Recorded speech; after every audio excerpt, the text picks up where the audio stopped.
Student preparation channel में आपका स्वागत है। आप पहली बार चैनल पर आएँ तो चैनल को सब्सक्राइब करिएगा, शेयर करिएगा, बेल आइकन प्रेस कर लीजिएगा जिससे आपको नोटिफिकेशन मिल सके। आज का सब्जेक्ट है मॉडर्न इंडियन हिस्ट्री। इसमें आज टॉपिक है एमसीक्यू का, यानी क्रोनोलॉजी ऑर्डर, यानी कालानुक्रम। आजकल मॉडर्न इंडियन हिस्ट्री में एग्जाम में इसी टाइप के ज़्यादा क्वेश्चन आ रहे हैं। क्रोनोलॉजी ऑर्डर के ऊपर वीडियो आज का बेस है।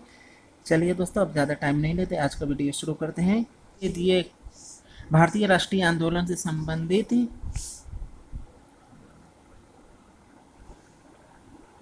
प्रश्न नंबर 1, भारतीय राष्ट्रीय आंदोलन से संबंधित निम्नलिखित घटनाओं को कालानुक्रम में व्यवस्थित करें और नीचे दिए गए कुछ सही उत्तर का चयन करें। पहला, रॉलेट अधिनियम 1919। दूसरा, रॉलेट सत्याग्रह 1919। तीसरा, भारतीय राष्ट्रीय कांग्रेस का अमृतसर अधिवेशन 1919। चौथा, जलियांवाला बाग हत्याकांड। अब इसका विकल्प देखते हैं। इसका सही उत्तर है ऑप्शन बी, 1, 2, 4। चलिए दोस्तों, अब इसकी व्याख्या देखते हैं। भारतीय राष्ट्रीय आंदोलन का सही कालानुक्रम है रॉलेट एक्ट 18 मार्च 1919, रॉलेट सत्याग्रह 30 मार्च 1919, जलियांवाला बाग हत्याकांड 13 अप्रैल 1919, भारतीय राष्ट्रीय कांग्रेस का अमृतसर अधिवेशन 26 से 30 दिसंबर 1919।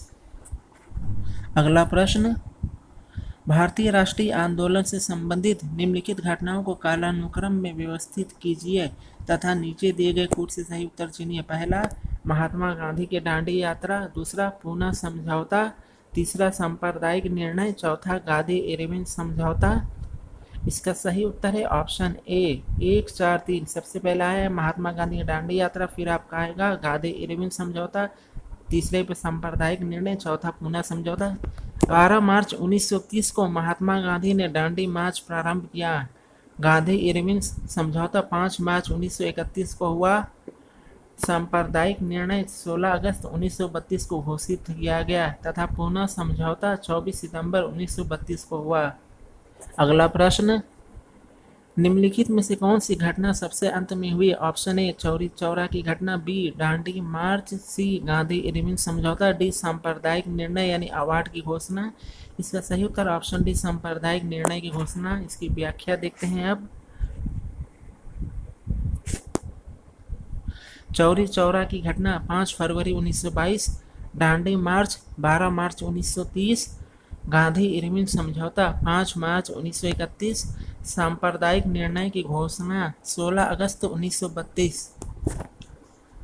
अगला प्रश्न, निम्नलिखित घटनाओं पर विचार कीजिए। पहला, अगस्त प्रस्ताव। दूसरा, पूना समझौता। तीसरा, तृतीय गोलमेज सम्मेलन। चौथा, सांप्रदायिक निर्णय। उपरोक्त घटनाओं को कालानुक्रम व्यवस्थित कीजिए तथा नीचे दिए गए कुछ से सही उत्तर चुनिए। इसका सही उत्तर है ऑप्शन बी, 4, 2, 3, 1। सबसे पहले आपका है अगस्त प्रस्ताव 1932, फिर आपका आएगा पूना समझौता 26 सितंबर 1932, तृतीय गोलमेज सम्मेलन अगस्त प्रस्ताव। अब इसकी व्याख्या देखते हैं। सांप्रदायिक अधिनिर्णय 16 अगस्त 1932, पूना समझौता 26 सितंबर 1932, तृतीय गोलमेज सम्मेलन 17 नवंबर 1932, अगस्त प्रस्ताव 8 मार्च 1940। अगला प्रश्न, निम्नलिखित घटनाओं को कालानुक्रम व्यवस्थित कीजिए तथा नीचे दिए गए कोड का प्रयोग करते हुए सही उत्तर चुनिए। ऑप्शन ए, जलियांवाला बाग हत्याकांड। दूसरा, चौरी चौरा की घटना। तीसरा, चंपारण आंदोलन। चौथा, मोपला विद्रोह। इसका सही उत्तर होगा ऑप्शन सी, 3, 1, 4, 2। यानी सबसे पहला आएगा आपका चंपारण सत्याग्रह 19, फिर आपका आएगा जलियांवाला बाग हत्याकांड, फिर आपका आएगा मोपला विद्रोह, लास्ट में चौरी चौरा की घटना। अब इसकी व्याख्या देखते हैं। जलियांवाला बाग हत्याकांड 13 अप्रैल 1919 को बैसाखी के दिन घटित हुआ, जबकि गोरखपुर जिले में स्थित चौरी चौरा नाम स्थान पर 5 फरवरी 1922 को एक भयानक घटना घटी जिसमें क्रोध से पागल भीड़ ने पुलिस के 22 जवानों को जिंदा जला दिया। चंपारण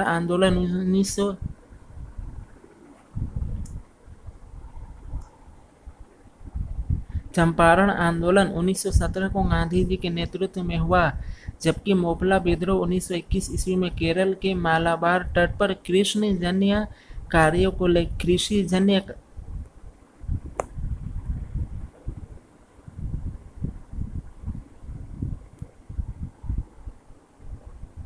जबकि मोपला विद्रोह 1921 में केरल के मालाबार तट पर कृषि जन्य कार्यों को लेकर हुआ था।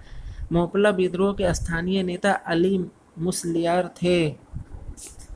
अगला प्रश्न, भारत के स्वतंत्रता आंदोलन के इतिहास में निम्नलिखित घटनाओं पर विचार कीजिए तथा अंत में दिए गए कूट से उनका सही कालानुक्रम चुनिए। पहला, स्वदेशी आंदोलन। दूसरा, होम रूल आंदोलन। तीसरा, असहयोग आंदोलन। चौथा, सविनय अवज्ञा आंदोलन। इसका सही उत्तर ऑप्शन है 1, 2, 3, 4। अब इसकी व्याख्या देखते हैं।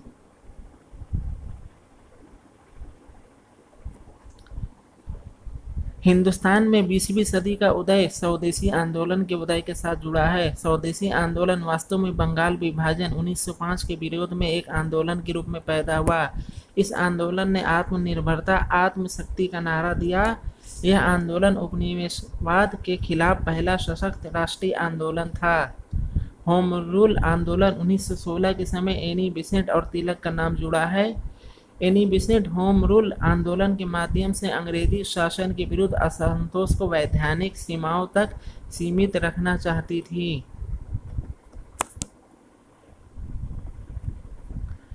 असहयोग आंदोलन 1 अगस्त 1920 को आरंभ कर दिया गया। सविनय अवज्ञा आंदोलन मार्च-अप्रैल 1930 से शुरू हुआ। अतः प्रश्नानुसार घटी घटनाओं का कालक्रम है: स्वदेशी आंदोलन, होम रूल आंदोलन, असहयोग आंदोलन, सविनय अवज्ञा आंदोलन।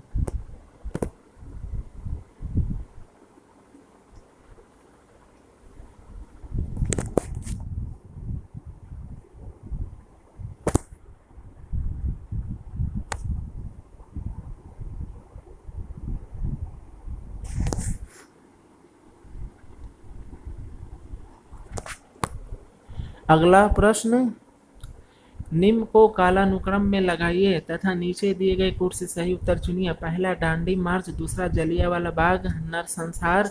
तीसरा, भारत छोड़ो आंदोलन। चौथा, स्वदेशी आंदोलन।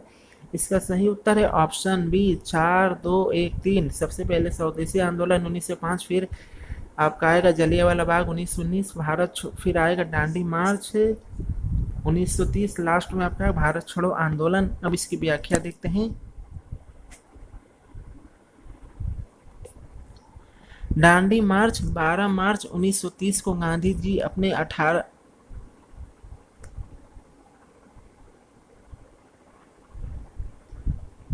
दांडी मार्च 12 अगस्त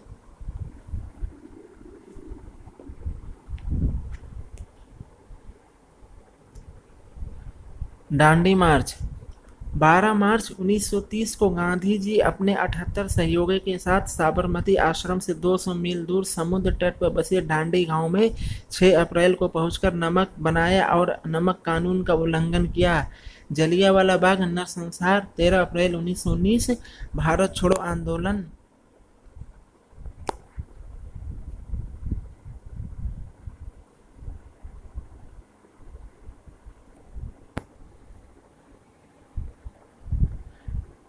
जलियांवाला बाग नरसंहार 13 अप्रैल 1919। भारत छोड़ो आंदोलन 8 अगस्त 1942 तथा स्वदेशी आंदोलन 1905 में हुआ।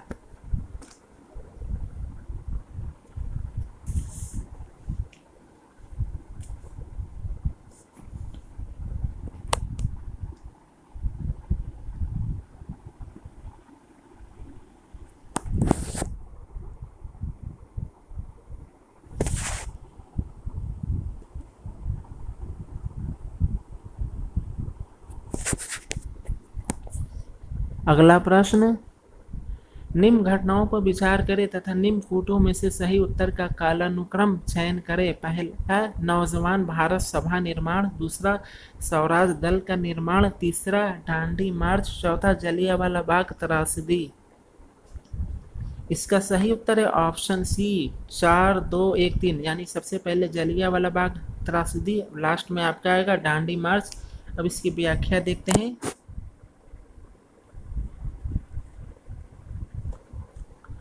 जलियांवाला बाग त्रासदी 13 अप्रैल 1919। स्वराज दल का निर्माण मार्च 1923। नौजवान भारत सभा 1925। दांडी मार्च 12 मार्च 1930। अगला प्रश्न, निम्नलिखित घटनाओं को कालानुक्रम व्यवस्थित कीजिए। पहला दांडी यात्रा, दूसरा शिमला समझौता, तीसरा तिलक की मृत्यु, चौथा चंपारण सत्याग्रह। निम्न कूटों में से चुनिए। इसका सही उत्तर है ऑप्शन डी 4, 3, 1, 2, यानी सबसे पहले चंपारण सत्याग्रह 1917, फिर आपका आएगा तिलक। इसकी व्याख्या देखते हैं आप। दांडी यात्रा 12 मार्च 1930 से 6 अप्रैल 1930, शिमला समझौता 25 जून 1945, तिलक की मृत्यु 1 अगस्त 1920, चंपारण सत्याग्रह 1917। अगला प्रश्न, निम्नलिखित घटनाओं को कालानुक्रम व्यवस्थित कीजिए। पहला वर्नाकुलर प्रेस एक्ट, दूसरा रॉयल एक्ट अधिनियम, तीसरा सती प्रथा पर प्रतिबंध, चौथा उड्स डिस्पैच। इसका सही उत्तर है ऑप्शन सी 3, 4, 1, 2, यानी सबसे पहले आएगा सती प्रथा पर प्रतिबंध, फिर आएगा उड घोषणा। इसकी व्याख्या देखते हैं अब।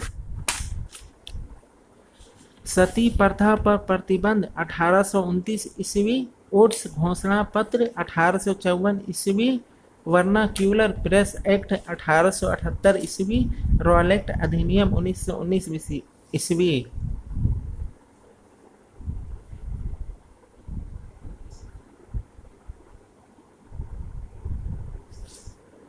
सती प्रथा पर प्रतिबंध 1829 ईस्वी, वुड्स घोषणा पत्र 1854 ईस्वी, वर्नाकुलर प्रेस एक्ट 1878 ईस्वी, रॉयल एक्ट अधिनियम 1919 ईस्वी।